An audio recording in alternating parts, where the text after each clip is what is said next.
Welcome to Commercial Real Estate Unfiltered, the podcast that takes the mystery out of commercial real estate and makes it accessible for everyone. I'm Caleb David, a broker, investor, and community builder with over a decade of experience helping businesses and individuals bring their visions to life. Here we break down the market, share expert insights, and talk about the opportunities that commercial real estate creates for businesses and communities alike. No fluff, no gatekeeping, just real, unfiltered conversations that empower you to navigate the space with confidence.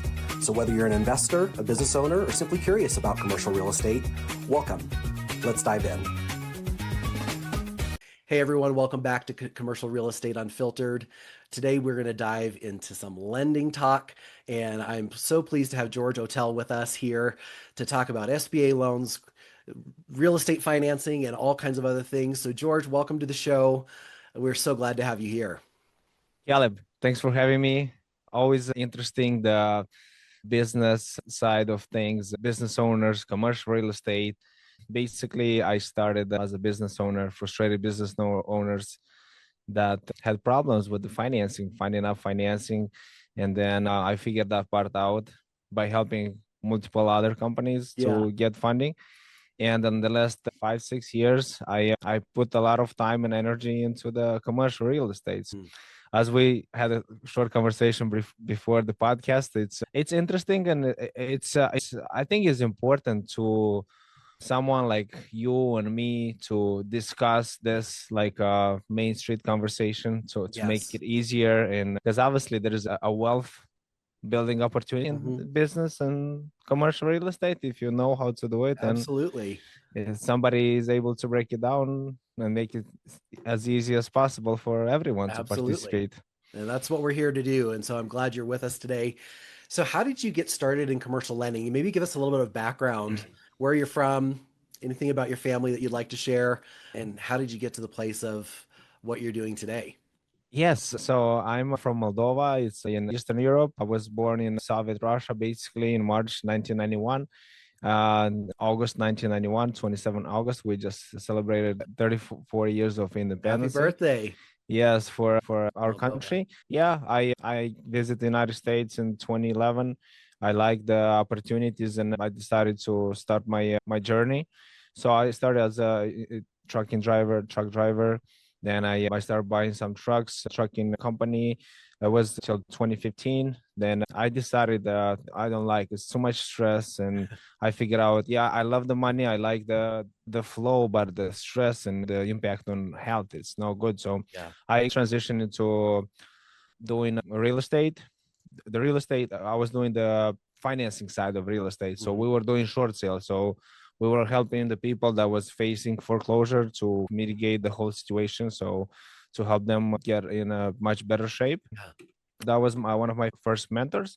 Basically, we were doing the financing side of real estate.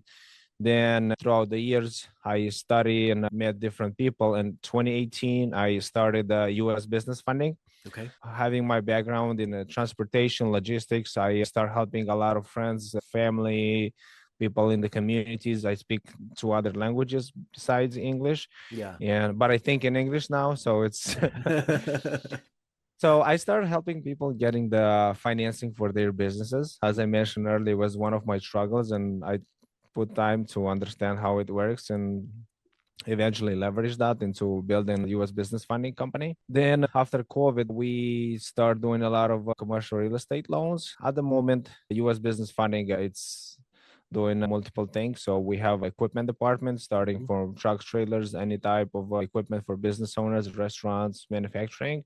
Then we do SBA loans, government loans, the working capital, lines of credit, any type of working capital, long-term, short-term, anything available.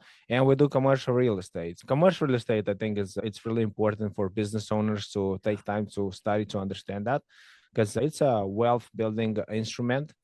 I met with some business owners that they were lucky enough and bold enough to take some risks to basically study how to do it properly. They had the business, then they purchased the real estate, the commercial real estate.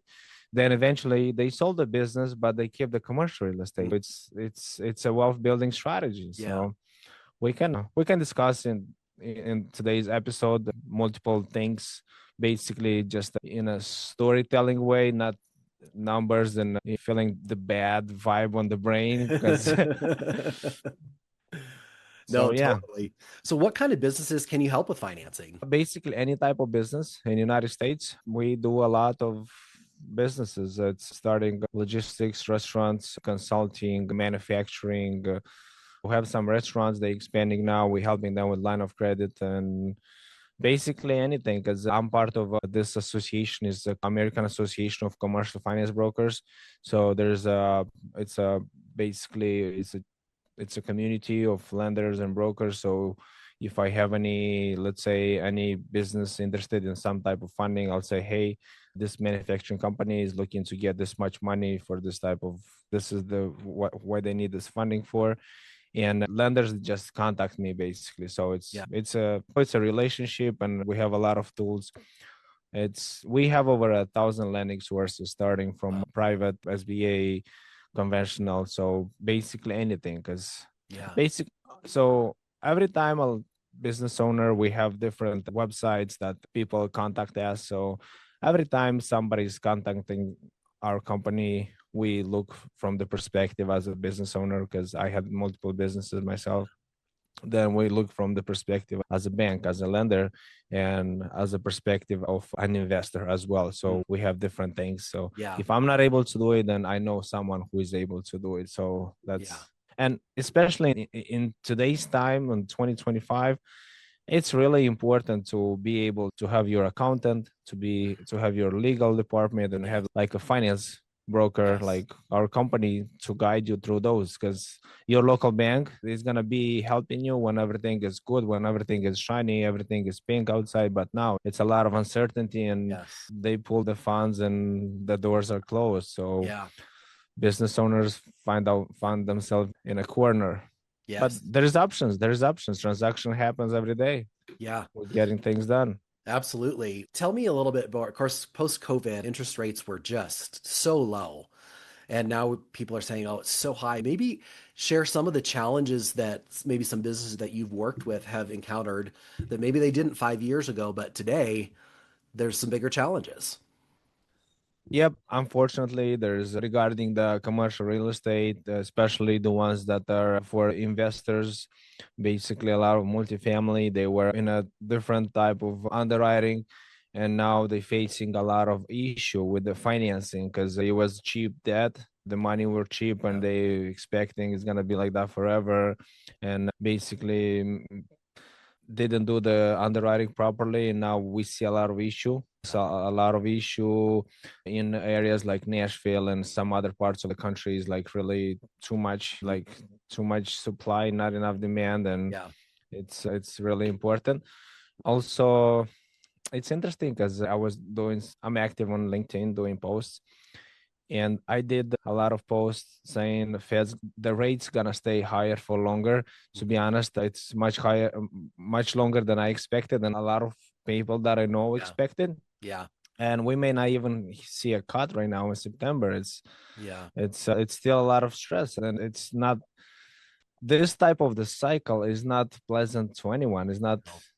Nobody likes it now. Like the lenders don't like it, the borrowers don't like it, the brokers don't like it. It's we gotta work 5 times more harder to get maybe the same result as it was a couple of years ago. But this is the struggle. We gotta go through. It's just shaky times. You just go, like when you're flying from Chicago to LA. It's just sometimes like you go through 30 minutes to a shaky situation. You think, oh my God. Then so you just gotta adjust, like the pilot. Basically, they adjust 99% of the time. They adjust left, right, up, down. So it's just stay the course and I think it's understand. easy. I think it's easy for business owners and brokers and lenders to get discouraged during this time. Oh yeah. What's some of the hope that you can maybe pass on? Yeah. You said So just keep going. That's resilience, right? But yeah. people would like to see some light at the end of the tunnel. Yeah, so we see a lot of positive moves going on, to be honest. For example, business owners that they lease the business property right now. It's a good opportunity to buy this property, to buy your business location with the SBA loans, government loans, which you need only 10% down payment, which is most of the time people find those money, this funds.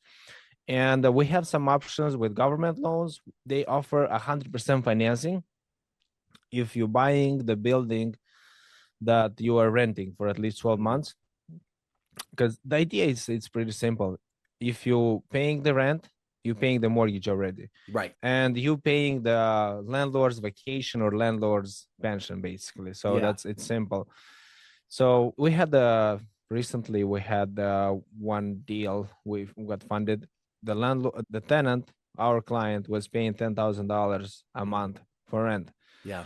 We got them approved. We got them a nice 10% down payment. And now the mortgage is $9,000. So it's a wealth building strategy. Yeah. We have so many clients that they were mad because they were renting for 5, 7, 10 years. And then we got them funded. And it's like, George, I missed the upside. They missed, because 5, 7 years they've lost. Yeah. And I have a client that they basically, they got upset because I was able to get them funding. And like 9 months later, somebody offered them $1 million over for the same bill. Wow. George, my goal was to buy for my business. I'm not planning to sell it. Yeah. But I'm pissed off because 7 years, the building was over $4 million. Wow.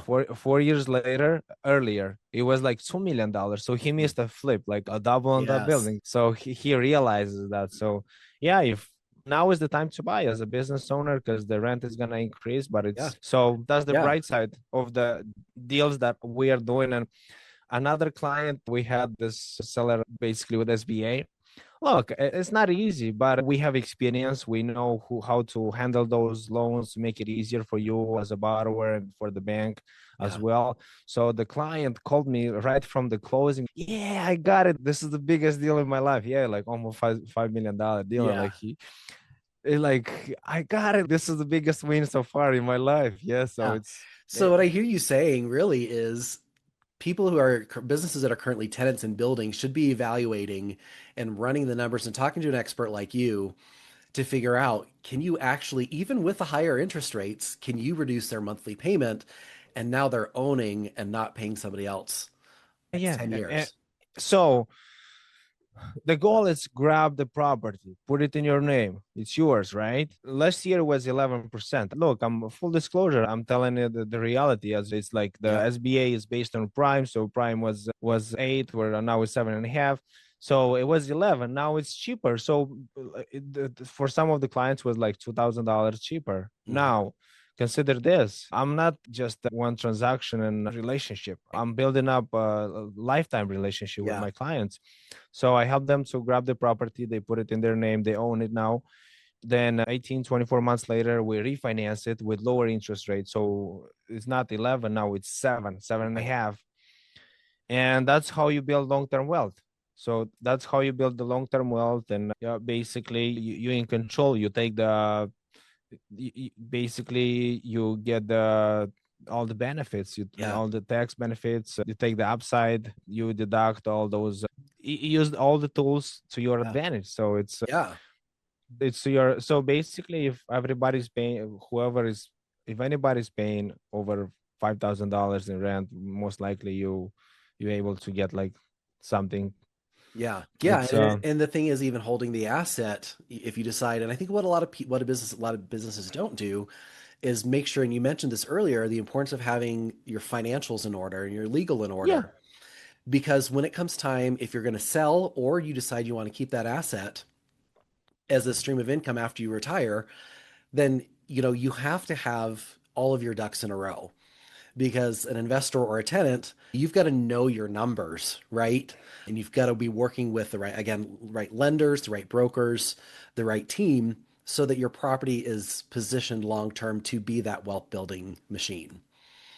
Yep. The whole idea is to start early. I tell clients, hey, start like 6 to 12 months early before you want to buy. So clients coming to us, we get all the ducks. We got like a internal underwriting. We get them like a pre-approval with the lender. I tell clients, if you're shopping around with no pre-approval, you're wasting your time, because you need to know how much you qualify for. And one day you wake up and something comes on the market. You submit the offer, you have the pre-approval, and you are treated as a serious investor, as like you taking serious, because the seller is asking one thing: show me the money. Yes. You got pre-approval, got you that.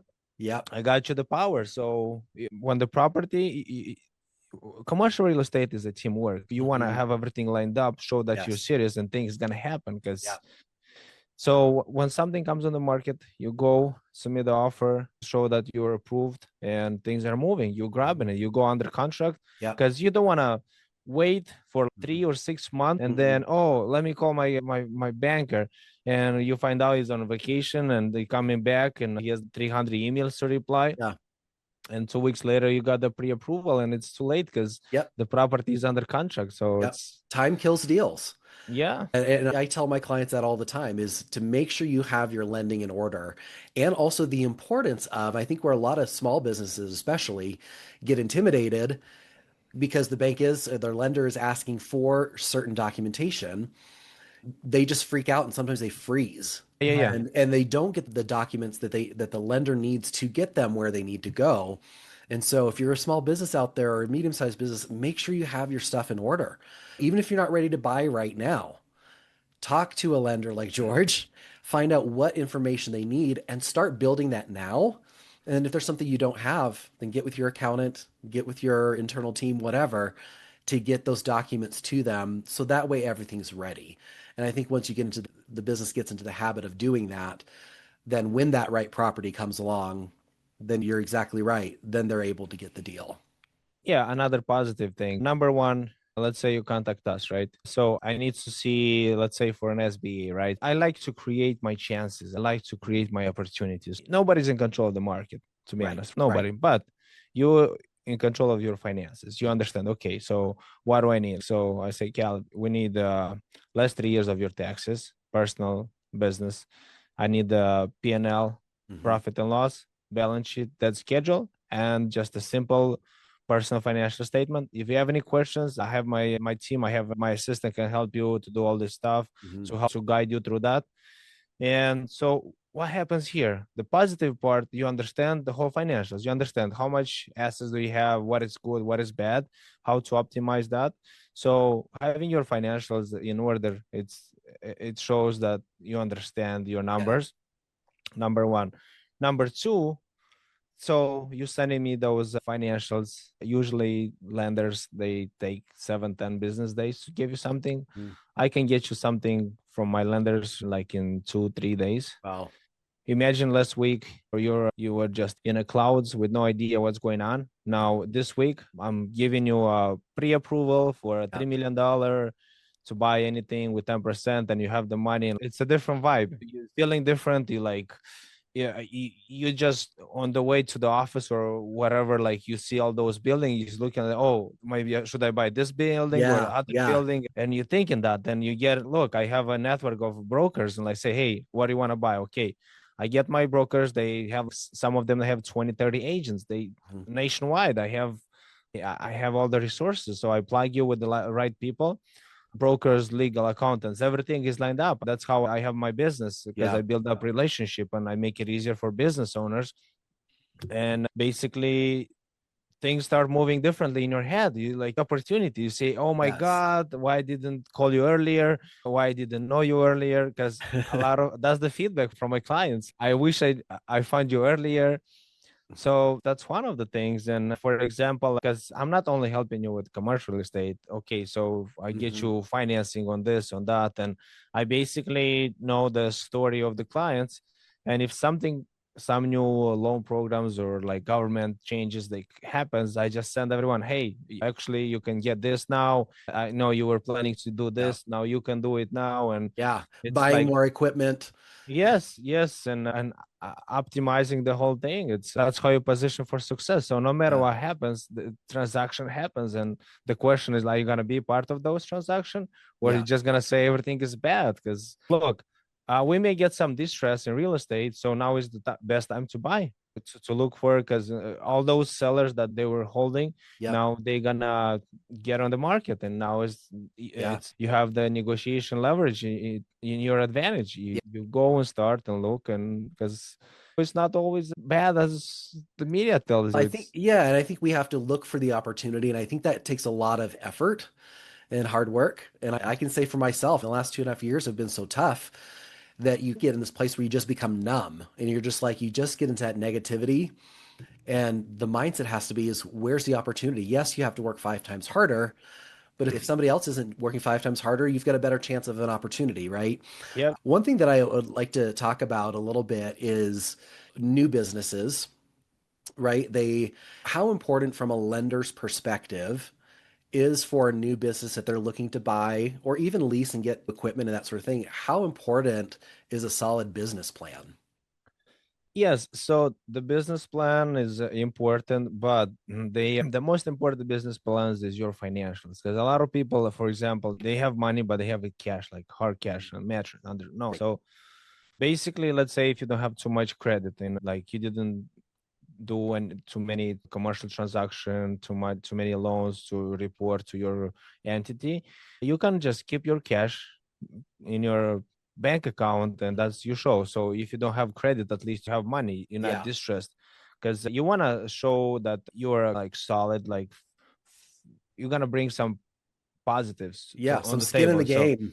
Yes, because also I tell clients, you gotta look for funding when you don't need it. When you need it, you may not fund it, where it may be too expensive, and lenders gonna look at you as a distressed approach. But when you don't need the money, everybody's gonna give you money, because they give you money when you don't need it, because they don't see a lot of risk. You're doing good, you're thriving. That's when you get those lines of credit lined up, and a lot of lines of credit you don't pay if you don't use them, but they get reported to your credit. Also, it's you never know what happens, so you don't stress out, because all the problems you have in business, all the business has problems. So all the problems you have in business, they disappear, and another big problem comes in, the finance, money. When you're gonna hit the wall and all the money is gonna drain, you don't want to get into this situation, because all the problems you have, they just gonna be minor to the financing problem. So because I see that every day, I've been seeing that for the last 7 years every day, and I see people losing 100 acres with the 200 homes, and I see losing 80 apartments and stuff like that, hotels, motels, gas stations. And that's due to and you asked me about the new business. I'm telling you, the old business mismanaging stuff. So it's a lesson. I learned a lot from my clients and it's so for business owners, for new business owners, make sure you have financials lined up. Make sure you bring something. Look, you gotta show something that you're worth to get this. That you gotta. That's number one. Number two, you gotta start getting some financing. So basically, if you want to buy some piece of equipment, if you can find it, let's say instead of paying 70,000 brand new, you can get something used for 35 or 40. Use it, and obviously the business is gonna help the credit. And 12 months later, you get the new one or optimize it. So but it's always good to have access to money, because all the biggest companies in the United States, they still use credit. Why? Because it's for a reason. It's like they have cash, but they don't use cash. They use credit, because it's less taxes and more leverage, and cash is hold for rainy days and for opportunities. That's I tell everyone, my money is my money, bank's money is bank's money. That's how it's supposed to be. Because make sure the debt you take, it pays for itself, and you still make extra. If you're paying too much, then it's a drain. It's draining the funds. Yeah, totally. Tell me a little bit about the fastest commercial real estate lending deal that you've done. Okay, yes, interesting. That's was one of my friends. So your positivity question, it hit me. So I was talking with one of my friends, and he's like, I don't see too much motivation. As I need to do something. Like, what do you mean, man? Like, we've been talking. Like, I thought you were looking already to buy the building and stuff like that for his business. And he's but let's check. Actually, let's check how much I can get. So I got him pre-approved, and he got the property, but it was some issue with the seller, with the broker of the seller, is all those gatekeepers. So eventually, we got that done. It was the fastest, was in 30 days. So Wow. SBA loans, they take longer, but this was done. So he got the purchase contract, and 30 days later was like prior to New Year. So you gotta push everything. So Yes.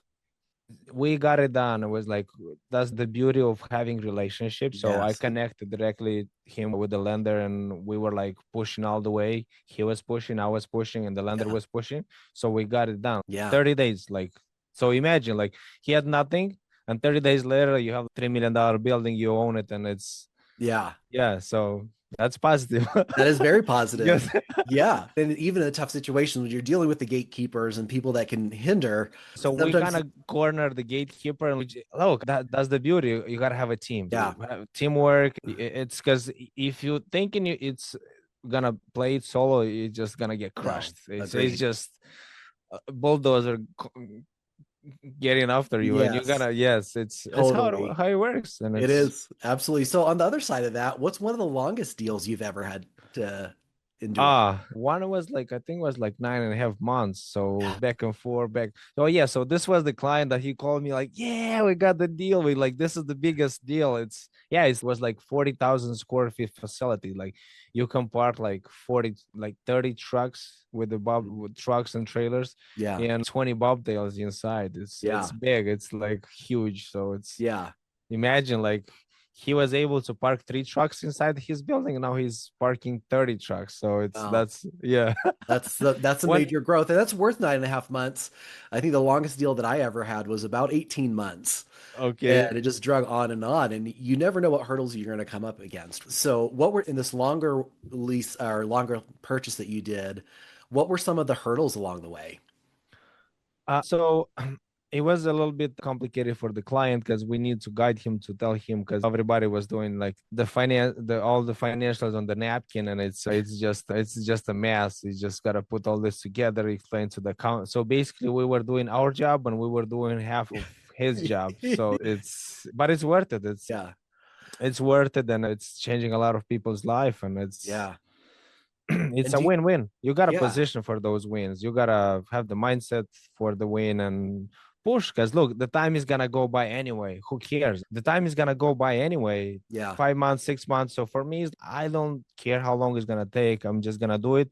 I promise one thing to myself, and I'm focusing on one thing, to do the best every day, to do the best a little bit, and that's how things happen. Yeah. How important do you find, or what's the challenge maybe of working with a broker who's very involved in helping push forward versus a broker who's just pushing paper? Yeah, so basically when the clients come to us, let's say for commercial real estate, I have basically a bot, a GPT bot, and I create that, I customize that. It's a lot of data, and I tell clients, look, anytime you have a questions, you go and talk with the bot, and if it doesn't answer, you don't like the answer, or you don't understand it, text me, call me. So I'm helping them to I explained them, look, if you don't have any experience with commercial real estate, you are in discovery mode. Yeah. So you got to gather data to understand what's good, what's bad. And I tell everyone, I want to make sure you make a rational decision rather than an emotional decision. Because look, I get you approved as I say $3 million, and I want this building, that building. And then when you start digging down, you don't want that building. Yeah. And then you get to the point like, I don't want any of those buildings because they don't make sense. I like the way it looks, but the numbers don't make sense, or the neighborhood doesn't make sense, or the structure doesn't make sense. And you're looking at the deals, why not to buy it? Because it's a lot of bad deals, and it's just filtering. You get the checklist. You got to have a checklist to make sure everything's come to you, because you got to let the deal come to you. Like fishing, you just throw it and check it. Yeah. And I think listeners need to know the importance of having a good broker that should be the one taking some of that weight off of your shoulders to understand what that client truly wants and needs, and they listen enough so that they can help reduce that time lag. Because again, we say it over and over again, time kills deals. There's missed opportunity. Yeah. So in financing for us, time is the biggest deal killer. The longer, the more time is gonna go, more things are gonna come up, and it's most likely gonna kill the deal. So you're gonna push. You gotta, especially when we are in closing phases, we just put everything, all the focus in closing, and I make sure I keep the client in a good vibe. So let's say if I have some bad news, right? So I'm trying to work it out so it's not that bad for them to understand, or at the same time to maybe do some work to basically make it not that bigger impact and damage to their brain and how it's going to work. And is, hey, I got some bad news, but actually I have some good news, so we can mix it. So it's like let's say we just got to work a little bit harder to get this done, but we get it done. So we're still holding the deal. We're still in control of the deal. Because I tell people, look, by the time you're going to fund, usually deals die 3 times. And what do you mean they die?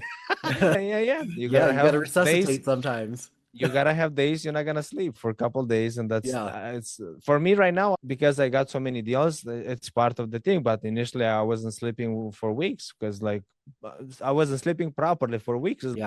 So many things and explosions and all those type of scenarios going on. But it's because I tell them, look, I'm not selling you the dream. I'm telling you the reality. So they understand how things are coming and what we expect. And I set up the right expectation.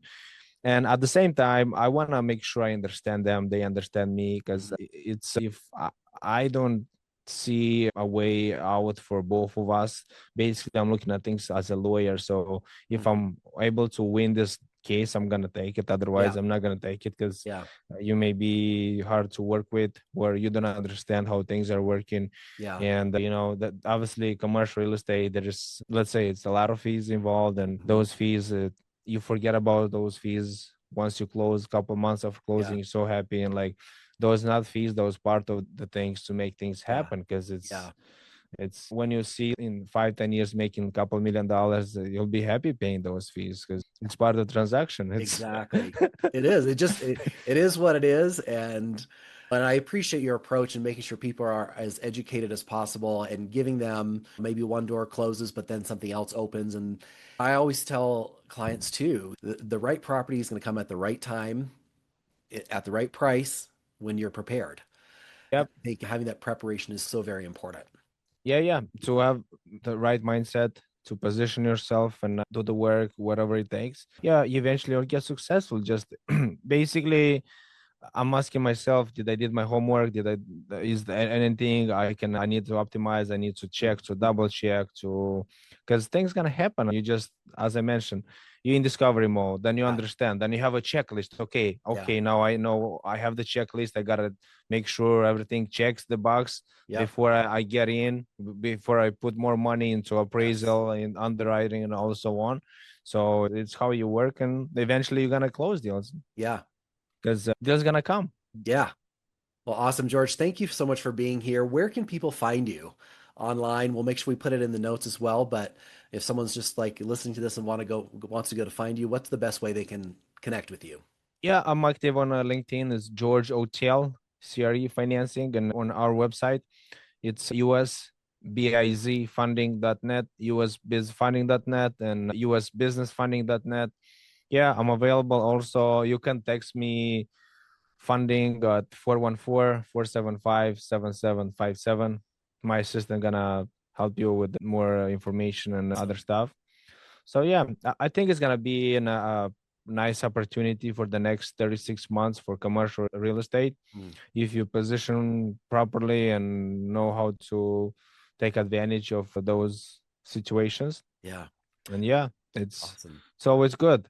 The different opportunities for different market cycles. So yes, absolutely. Thank you for giving us some light, some hope, and also educating us. Thanks for joining us. And I hope many of you will reach out to George and take advantage of his expertise and how he can help you out. Thanks for listening. We'll be in touch. Thanks for having me. Thank you. You're welcome. That's a wrap on this episode of Commercial Real Estate Unfiltered. I hope you found value in today's conversation and feel more confident about navigating the world of commercial real estate. If you enjoyed the episode, be sure to subscribe, leave a review, and share it with somebody who could benefit from these insights. You can connect with me, Caleb David, and the team at David Commercial Real Estate. Just check the show notes for more information. Thanks for listening, and remember, creating space is more than just real estate. It's about building community. See you next time.